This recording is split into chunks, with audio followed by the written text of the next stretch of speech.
She humiliated me in front of everyone I cared about. I stayed silent, waited, and watched until I caught her with my best friend. That's when I planned a revenge so public she'd never escape it. Please like this video and subscribe to my channel, thank you. My name is Ethan, and I'm 26 years old. I never thought I'd be the kind of guy to sit down and tell a story like this, but it's one of those chapters in life that burns itself into you. No matter how much time passes, you can still feel it in your chest, the anger, the humiliation, and eventually, the satisfaction. It all started with her. At the time, I thought she was everything. We'd been together for almost 2 years, and I honestly believed she was the one. She had this way of making me feel like I mattered more than anything else, until the day she decided to tear me down in front of everyone I love. It wasn't just some minor disagreement. No, she waited for the perfect moment. My family, my friends, even a couple of co-workers, all gathered in one place for what was supposed to be a casual weekend barbecue. And that's when she blindsided me. She accused me of something I didn't do, twisted the story to make me look guilty, and then demanded I apologize. Right there. In front of everyone. I can't even describe the heat in my face at that moment. The way people shifted uncomfortably, avoiding eye contact, like they weren't sure if they should intervene or just watch. And I did it. I swallowed my pride, forced the words out, because in that moment I thought it was the only way to keep the peace and save what we had. But that day planted a seed. Because humiliation like that doesn't fade. It festers. It grows root.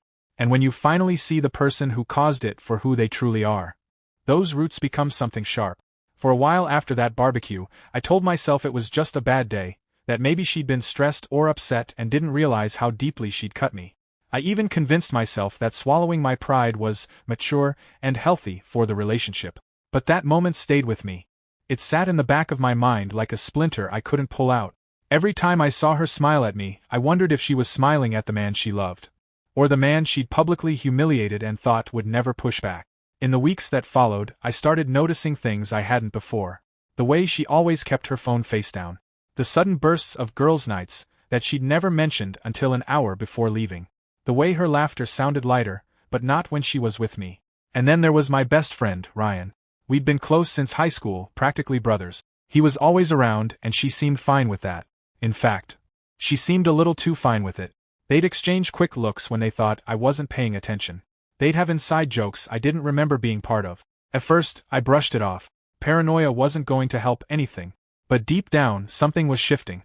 I'd been humiliated once, and some instinct told me I was walking towards something worse, something I wasn't prepared to see. The night it happened, I wasn't even supposed to be home. A work meeting got cancelled last minute, and I decided to surprise her. Instead, I surprised myself. I still remember the exact sound I heard when I stepped inside. Not the TV, not music, just low voices and a muffled laugh that didn't belong to me. The living room was empty, but there were 2 half-finished glasses of wine on the coffee table. One of them was hers. The other was Ryan's favorite brand, the same kind we'd shared on countless late nights after high school football games. I moved quietly down the hallway, every step slower than the last. Their voices grew clearer. A whisper, a laugh, then silence, followed by the faint creak of my bedroom door. I wish I could tell you I burst in right then, ready to tear the whole place apart. But I didn't. I just stood there for a second, listening, my hands clenched so tightly my nails dug into my palms. When I finally pushed the door open, the scene burned itself into me forever. Her hair messy, his shirt half-buttoned, both of them frozen like they'd been caught in a flash of lightning. Their eyes locked on me, mouths moving but no sound coming out. It was strange. I didn't shout, didn't break anything, didn't even ask why. The humiliation from that barbecue hit me again, harder this time, wrapping itself around my chest until all I could feel was cold. I turned and walked away without a word. I think that scared them more than if I'd screamed. Because silence. Silence means calculation. And I already knew I wasn't going to just walk away from this. No, I was going to make them feel exactly what they'd made me feel. Only worse. Much, much worse. I didn't sleep that night. Not because I was torn up inside, that part had burned out the second I saw them together. What was left was colder, heavier, and far more dangerous. I replayed every moment since the barbecue. The public humiliation, the smug glances between them, the lies she'd slipped into so easily. And now I had the final piece. They thought they'd gotten away with it. Good. That's exactly what I needed them to think. The first step was to make myself scarce. For the next week, I played it cool. I didn't confront her. I didn't block Ryan. In fact, I made sure to act a little too normal, even nice. People let their guard down when they think you've accepted the pain. While I kept up the act, I started gathering everything I could. Screenshots of late-night messages they thought I couldn't see. Receipts that placed them in the same spots when they told me they were busy. Small details that, alone, might look harmless, but together told a story no one could deny. And then I remembered something. She was planning a big birthday party for herself in 2 weeks. Family, friends, coworkers, everyone she'd want to impress. The same audience that had watched her tear me apart at the barbecue. That was my stage. That was where it would all come full circle. I wasn't just going to expose them. I was going to humiliate them so deeply that the memory would cling to them like smoke. Every time they tried to rewrite what happened, too many people would know the truth. And the best part? They wouldn't see it coming until the moment it hit them. 2 weeks can feel like forever when you're holding a loaded secret. But I used every single day to tighten the net around them. I started by texting her like nothing had happened. Short, casual messages, asking about her day, dropping little compliments. It wasn't about winning her back, it was about making her believe she still had me wrapped around her finger. The more convinced she was, the harder she'd fall. With Ryan, it was even easier. I sent him invites to hang out, played the oblivious friend role. He took the bait instantly, bragging about how things were looking up for him lately. I let him talk, nodding, smiling, filing away every smug grin for later. Meanwhile, I made quiet moves behind the scenes. I confirmed the guest list for her birthday. It was basically the same circle that had been at the barbecue. Perfect symmetry. I even offered to help with the party, which she accepted without hesitation. That gave me full access. I handled the sound system, the slideshow, even the decorations. And tucked inside all those party plans was my real masterpiece. A perfectly timed reveal, built from every screenshot, every photo, every timestamp I'd collected. By the time the party rolled around, I'd rehearsed it in my head 100 times. She'd be standing there, smiling, thinking the night was hers. When in reality, it would be the exact moment her carefully crafted image collapsed. The best part? No yelling. No throwing drinks. Just cold, undeniable proof in front of every person whose opinion she valued. And I was going to deliver it with the same calm she'd seen the day I walked in on them. The calm that says, you never saw this coming. The night of the party had that electric kind of atmosphere, the kind where everyone's smiling, laughing, and clinking glasses, but you can feel something else humming under the surface. Only this time, I was the one holding the current. She was glowing, I'll give her that. Hair perfectly done, dress picked to turn heads, moving from guest to guest like she owned the night. Ryan wasn't far behind, blending into the crowd, keeping just enough distance to look casual. But I caught the small glances they threw each other, like two kids sharing a private joke in a room full of adults. Good. Let them be comfortable. Let them think they'd outsmarted me. I worked the sound system from a small table tucked near the corner of the room, laptop open, music cued. Every so often, I'd slip away to mingle, greet family, laugh with friends. They all thought I was just there to celebrate her, maybe even patch things up. In reality, I was watching the clock.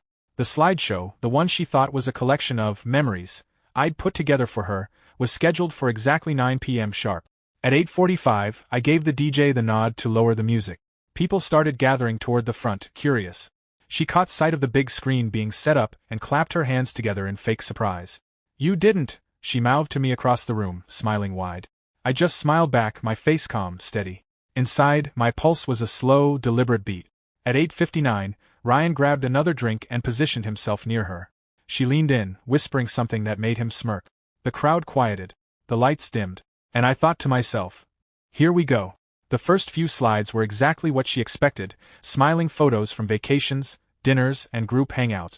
Her eyes lit up, and she kept looking around at the guests like she was soaking in the attention. Then, without a single glitch or hesitation, the tone shifted. A picture of her phone, screen lit up, an open message thread. The words were clear enough for even the people at the back to read. Flirty text. Late-night meetups. Sent to Ryan. A ripple went through the crowd, a sharp intake of breath here, a low murmur there. She froze, smile faltering for the first time that night. The next slide showed a time-stamped selfie of the two of them, taken in my apartment. My bed in the background. The murmurs grew louder. Someone gasped. Ryan's face turned the color of wet concrete. Slide after slide rolled on. Receipts showing dinners they'd had while telling me they were busy. GPS tags matching their locations when they claimed to be somewhere else. Screenshots of messages making fun of me behind my back. I didn't say a word. I just stood there, hands resting lightly on the laptop, letting the truth do all the work. She started shaking her head, stammering half-formed excuses, but the room wasn't buying it. People were backing away from her. Others turned to glare at Ryan. The final slide was a simple line of text, white letters on a black background. Some apologies are better served in public. The room went dead quiet. I closed the laptop, stepped away from the table, and left them standing there in front of everyone. And that was only the beginning of their long, humiliating night. I didn't have to look back to know what was happening behind me. The silence had already cracked into chaos, whispers, harsh voices, someone asking, "Is this real?" I stepped outside for a moment, just to breathe the cool night air, but I positioned myself where I could still see through the big glass window. She was trying to move from guest to guest, pleading her side of the story, but most just shook their heads or turned away. Ryan didn't even bother defending himself. He stood in the corner, gripping his drink like it was the only thing keeping him upright. Every time someone approached him, he'd just mutter something and look at the floor. But the real twist was still in motion. See, before the party even started, I'd uploaded every slide from that presentation into a private group chat, the exact same circle of people who had been there the day she humiliated me at the barbecue. By the time the slideshow ended, half the room already had the evidence on their phones. That meant no matter what she said now, the story was out there, locked in the minds and screens of everyone who mattered to her. When I walked back in, she tried to reach for me, maybe to beg, maybe to yell. I sidestepped her without a word and started talking to her parents instead. I could see the embarrassment burning in their faces, the disappointment that wasn't directed at me. It was the perfect reversal. At the barbecue, she'd made me apologize in front of everyone. Tonight, she stood in the same social spotlight, stripped of her charm, scrambling for a dignity that wasn't coming back. And I wasn't done yet. By now, the party was fractured. Some guests were quietly slipping out, others stayed just to see how far this would go. She was holding on to whatever scraps of composure she had left, but her voice cracked every time she tried to defend herself. That's when I decided to finish it, not with yelling, not with a fight, but with something she'd never be able to forget. I walked to the center of the room, right where she'd made me apologize at that barbecue months ago. I looked around at the faces, all waiting for me to speak. Calmly, I thanked everyone for coming, told them I appreciated their time. And then I said I had one last thing to share. I pulled out a small envelope from my jacket and handed it to her in front of everyone. She opened it, her hands trembling, and found inside a printed screenshot of the apartment lease, her name crossed out. "Effective immediately," I said, still keeping my voice even. "You'll need to find somewhere else to live.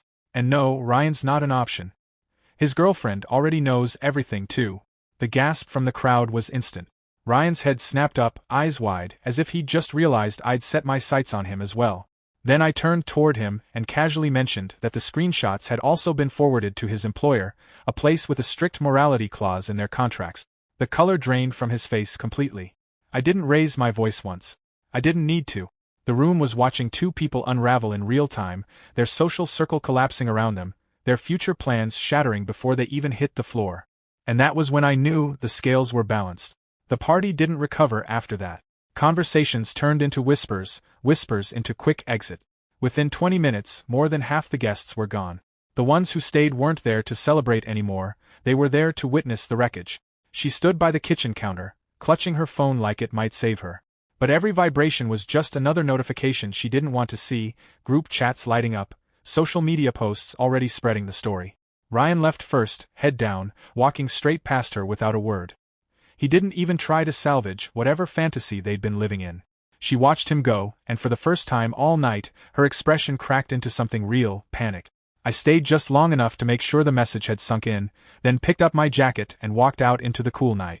The air felt lighter than it had in months. The humiliation she'd served me in front of my family and friends had been paid back in full, with interest. Over the next week, I heard little updates. She'd lost a few close friends. Her parents stopped speaking to her for a while. Ryan's job? Gone. The morality clause wasn't just words on paper. And me? I didn't gloat. I didn't chase her down for more. Revenge isn't about dragging it out. It's about knowing the moment when you've already won, and walking away on your own terms. Some people think forgiveness is strength. Maybe it is. But sometimes strength is making sure the people who tried to break you end up breaking themselves. If you enjoyed this story, stick around, the next one will make this look like child's play. Please like this video and subscribe to my channel, thank you.